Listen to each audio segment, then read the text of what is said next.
नमस्कार, मैं धर्मेंद्र कुमार प्रगति क्लासेस के YouTube चैनल में सभी का बहुत बहुत स्वागत। आज चर्चा करेंगे प्रगति परीक्षा क्रमांक 6। देख लेते हैं, अति महत्वपूर्ण क्वेश्चन है इसमें। सबसे पहला क्वेश्चन है ईवीएम क्या है। तो ईवीएम का जो फुल फॉर्म है वो इलेक्ट्रॉनिक वोटिंग मशीन है। ईवीएम का पूरा नाम है इलेक्ट्रॉनिक वोटिंग मशीन।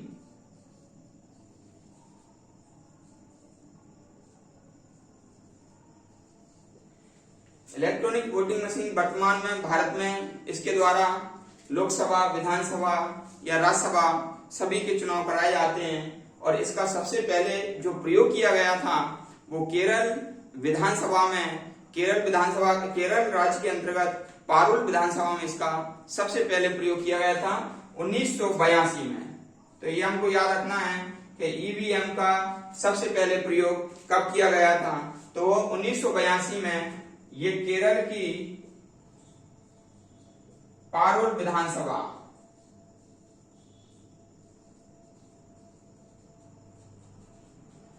में किया गया था। तो इस प्रकार ये याद रखना है। ये पहला क्वेश्चन आपका क्लियर हो गया। दूसरा देख लेते हैं। दूसरा क्वेश्चन है अपना, भारत के राष्ट्रीय महिला आयोग की वर्तमान अध्यक्ष कौन है। तो जो भारत का राष्ट्रीय महिला आयोग है तो उसकी जो स्थापना हुई थी महिला आयोग की वो 1992 में हुई थी, ठीक है। और जो महिला आयोग की जो पहली अध्यक्ष बनी थी 31 जनवरी 1992 में श्रीमती जयंती पटनायक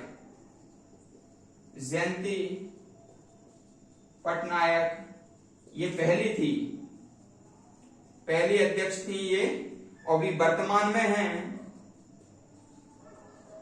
रेखा शर्मा। इनका भी कार्यकाल बढ़ा दिया गया है 3 साल के लिए, इसलिए जो वर्तमान में महिला आयोग की जो अध्यक्ष हैं वो हैं रेखा शर्मा। ये भी हमको याद रखना है। फिर अगला क्वेश्चन देख लेते हैं। अगला क्वेश्चन है पंचशील समझौता क्या है। तो ये जो पंचशील समझौता है भारत और भारत के पड़ोसी देश चाइना, तो भारत प्लस चाइना, इसके द्वारा दोनों देशों की शांति व्यवस्था को लेकर के ये समझौता 1954 में किया गया था। 1954 का है ये पंचशील समझौता, 1954 का है। इसमें भारत के जो पीएम थे उस समय वो JL नेहरू थे और चीन के जो प्रमुख थे वो चाउ एन लाई।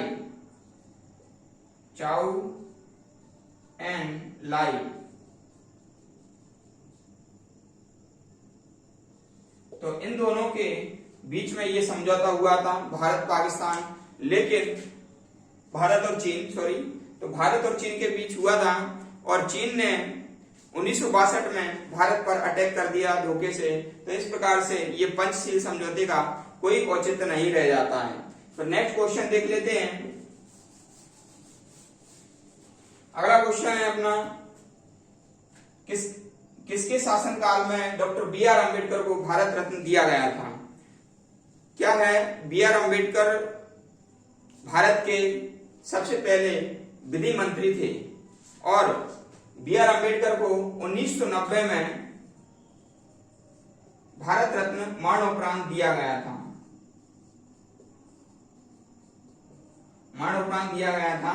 और BR अम्बेडकर को जो भारत रत्न मिला था वो नेल्सन मंडेला के साथ में दिया गया था। अम्बेडकर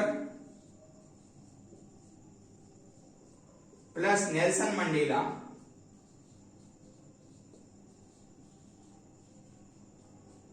और उस समय जनता दल की एक पार्टी थी और जिसके पीएम थे विश्वनाथ प्रताप भारत के प्रधानमंत्री थे।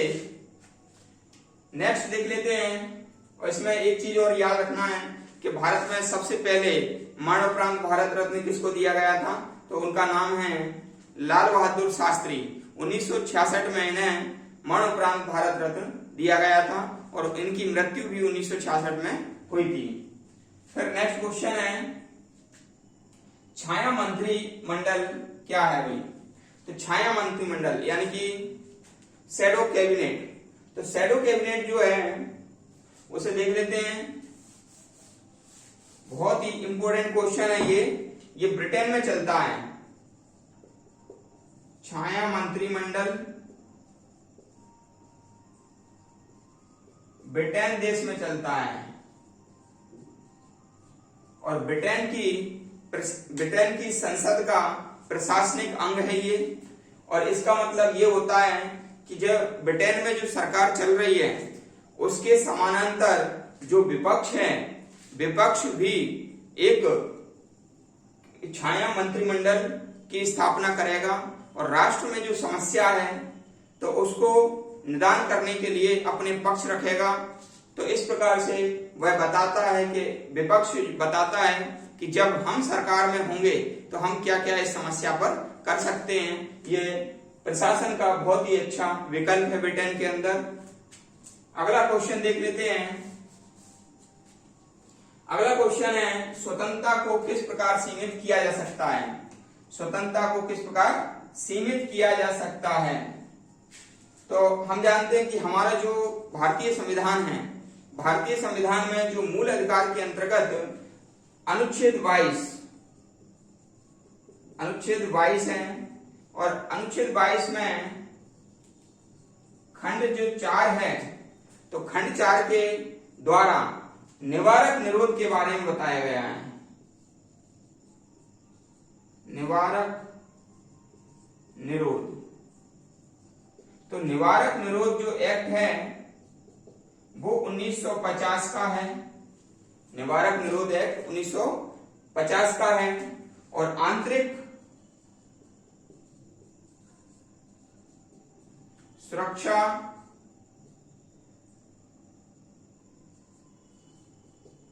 नियंत्रण एक्ट 1971 का है और राष्ट्रीय सुरक्षा एक्ट, राष्ट्रीय सुरक्षा एक्ट ये 1980 का है। ये तीनों ही एक्ट हमको याद रखना है। इन तीनों एक्ट के द्वारा स्वतंत्रता को सीमित किया जा सकता है मूल अधिकार के अंतर्गत। तो मूल अधिकार में स्वतंत्रता दी गई है, लेकिन उसके अनुच्छेद 22 के खंड 4 में निवारक निरोध एक्ट का वर्णन है और निवारक निरोध एक्ट 1950 का है, आंतरिक सुरक्षा नियंत्रण एक्ट 1971 का है और राष्ट्रीय सुरक्षा एक्ट 1980 का है। तीनों के द्वारा भारत में स्वतंत्रता को सीमित किया जा सकता है। तो नेक्स्ट देख लेते हैं इसी के साथ।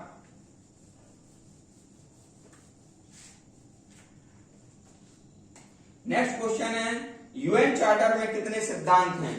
तो जो यूएन चार्टर है, यूएन चार्टर, सबसे पहले तो इसी को समझ लेते हैं कि जो यूएन चार्टर है वह संयुक्त राष्ट्र का संविधान है और संयुक्त राष्ट्र के संविधान को चार्टर कहा जाता है, ठीक है। और इसमें 19 अध्याय हैं। इस संविधान में क्या है? 19 अध्याय हैं, 19 अध्याय हैं इसमें और 111 धाराएं हैं और इसकी धारा 2 में ये बताया गया है, धारा 2 में बताया गया है कि इसमें 7 सिद्धांत हैं।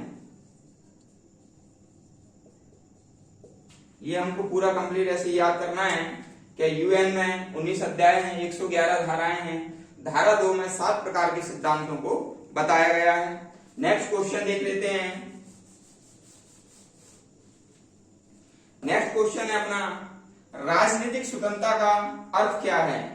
तो राजनीतिक जो स्वतंत्रता होता है, हमारा जो संविधान है उसमें अनुच्छेद 326 में वयस्क मत अधिकार के बारे में प्रावधान है। और वयस्क मताधिकार के द्वारा कोई भी व्यक्ति जो 18 वर्ष का है, जिसका वोटर आईडी बना है, वह लोकसभा और राज्य के विधानसभा में अपना मत दे सकता है, वोट दे सकता है। तो इस प्रकार से ये 326 के अंतर्गत वयस्क मताधिकार को ही राजनीतिक स्वतंत्रता का अधिकार कहा गया है। ये भारतीय संविधान में हमको दिया गया है और हम अपने अनुसार सरकार को चुन सकते हैं। यही राष्ट्रीय स्वतंत्रता है और ये राजनीतिक स्वतंत्रता भी है। यूएसए के राष्ट्रपति का कार्यकाल कितना होता है। तो यूएसए यानी कि अमेरिका का जो राष्ट्रपति है 4 वर्ष का कार्यकाल होता है। 2 बार वह निर्वाचित किया जा सकता है, 2 बार से अधिक नहीं किया जा सकता। 2 बार से अधिक निर्वाचित नहीं।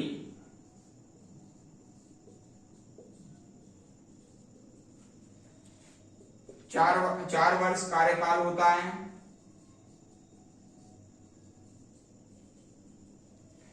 व्हाइट हाउस में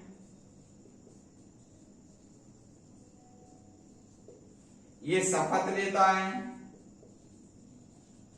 और शपथ 20 जनवरी को ली जाती है।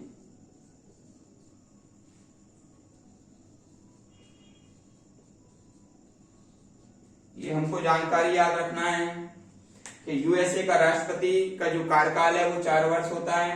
2 बार से अधिक ये निर्वाचित नहीं हो सकता है। व्हाइट हाउस के में ये शपथ लेता है, शपथ 20 जनवरी को ली जाती है।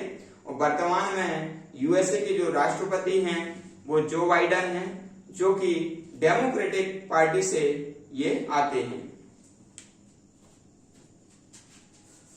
नेक्स्ट क्वेश्चन है और आखिरी क्वेश्चन है, भारत में प्रथम पंचवर्षीय योजना कब लागू हुई। तो फिर ये 1 अप्रैल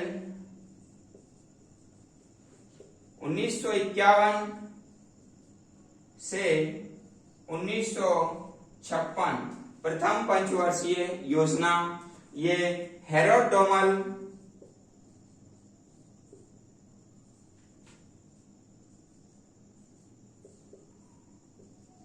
मॉडल पर आधारित थी।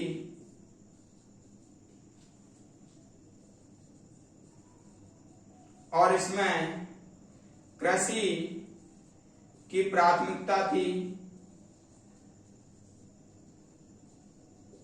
कृषि को प्राथमिकता दी गई थी इसमें।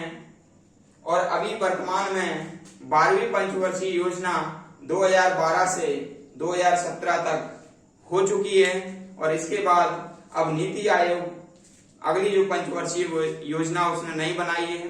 तो इस प्रकार से ये 12 पंचवर्षीय योजना अभी तक के शासनकाल में भारत में लागू की गई। इसके आगे कोई पंचवर्षीय योजना नहीं है।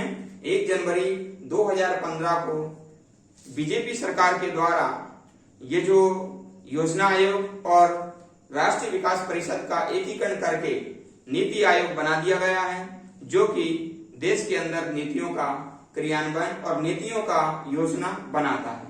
ठीक है, नीति की योजना बनाता है। तो इस प्रकार से ये जो आज की प्रगति परीक्षा क्रमांक 6 ये कंप्लीट इसका एनालिसिस हो गया है। सभी प्रतियोगी रेगुलर रूप से इसको देखें और इसको लाइक करें, कमेंट्स करें। एग्जाम की दृष्टि से ये बेहतर विकल्प है टेस्ट सीरीज, इसलिए। और जो व्यक्ति चैनल पर नए हैं वो चैनल को सब्सक्राइब करें। सभी का बहुत बहुत धन्यवाद।